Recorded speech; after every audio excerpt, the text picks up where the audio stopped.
Chair now recognizes Mr. Hultgren from Illinois. Thank you, Chairman, and thank you, Dr. Holdren. Appreciate you being here. I just was reading this morning in Space News an article about their statement that in the last 4 years, they were arguing that we've gone from first place to probably third place as far as nations in the forefront of space exploration. I think that's a shame. I want to focus my comments mostly on something else. You were here back in February, and I appreciate you coming back today.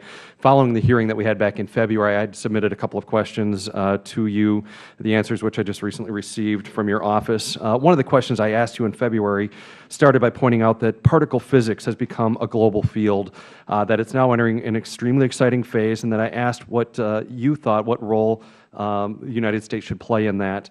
I asked if you thought the United States should be building world-class physics facilities and bringing partners to the U.S. to collaborate here, as the Europeans, Japanese, Italians, and Chinese are all now currently doing in their own countries. Your answer, and I quote, was, "I think the U.S. should continue to play a leadership role in the field, as the U.S. is doing even for experiments that are taking place in facilities abroad. I'm confident that U.S. researchers can continue to be at the forefront of particle physics and other scientific disciplines." While I share your enthusiasm for U.S. leadership in these fields, you really didn't answer my question. Not only did you not answer the question, you also seemed to imply that we would be just fine without having any world-class facilities in the United States. That really is troubling to me because, and I want just to ask for clarification on that if I'm misunderstanding. And so very clearly, I would ask the question, yes or no, does President Obama believe that we should build large-scale, world-leading physics facilities in the United States as we used to do? Or is he satisfied in spending our scarce research dollars on solar panels and wind turbine subsidies while the next generation of American students is forced to go abroad to study physics? Let me start by saying on the space front, I simply do not agree with the Space News formulation that the United States has fallen from first to third. By any respectable set of metrics I know of, the United States is still #1 in space and intends to stay that way. On high-energy physics, it is not true that we are content to leave the future of high-energy physics and facilities for doing that to the rest of the world. We support fundamental research broadly, and we support research in high-energy physics. The President's 2013 budget has $800 million for research and facilities at the high-energy, high-intensity, and cosmic frontiers, provides funds for new initiatives at all three of those.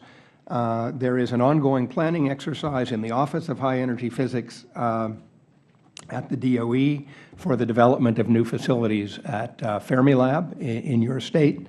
And I expect that there will be positive developments coming out of that.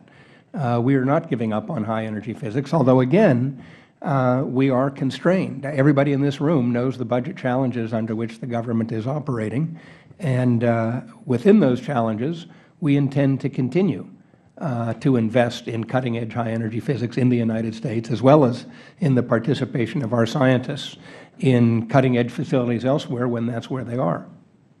Well, again, talk is very important, but action is even more important. We've seen significant cuts under the President's budget to many of our laboratories, much significant increase going to some applied science that obviously the President supports. Dr. Holdren, I know you were able to train at MIT and Stanford, both here in the United States. You were also able to teach at Harvard and Berkeley, also here in the United States. You had a lot of opportunities and a very distinguished career. Wouldn't you have thought differently about your own career path if you didn't think there was an opportunity to have such an illustrious and accomplished career and that you had to leave the United States to pursue that career? Well, the short answer is probably yes. If that had been my impression of the state of play, it's possible I would have done something else. But I don't think that's a correct impression of the state of play today. I think the United States remains at the cutting edge of high-energy physics and a great many other fields. You continue to see that in U.S. preeminence in the awards of Nobel Prizes and other prizes, including some that are often awarded for work in the more recent past rather than the distant past. This is a leadership role that we're going to keep, and I think we're determined to continue to inspire our young people to believe that there are exciting and rewarding careers in fundamental science in this country.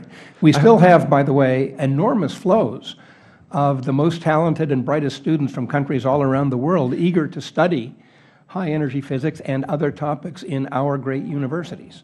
and I think we are unmatched in the world in terms of the attractiveness of our university system in general and the science focuses in our great research universities in terms of the attractiveness to students from around the world. My time is running out, but I think we all need to ask the question, are the President's policies offering today's students the same opportunities your generation of scientists had in terms of training, learning, and working in world-class user facilities here in the United States?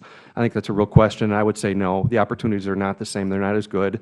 It's declining. Our space program is declining while others are advancing. Ours is declining. I've heard firsthand from physicists in my district that they would certainly think twice about starting a career in a field where they would have no choice but to fly to China, Japan, or Europe all the time to be an active participant.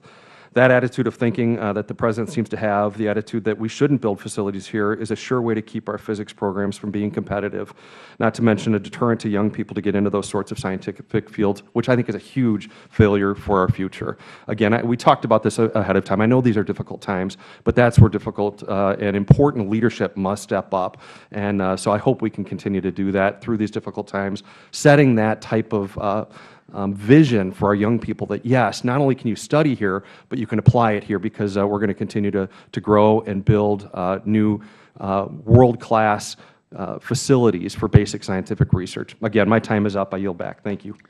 You asked your question, and you did a good job answering it.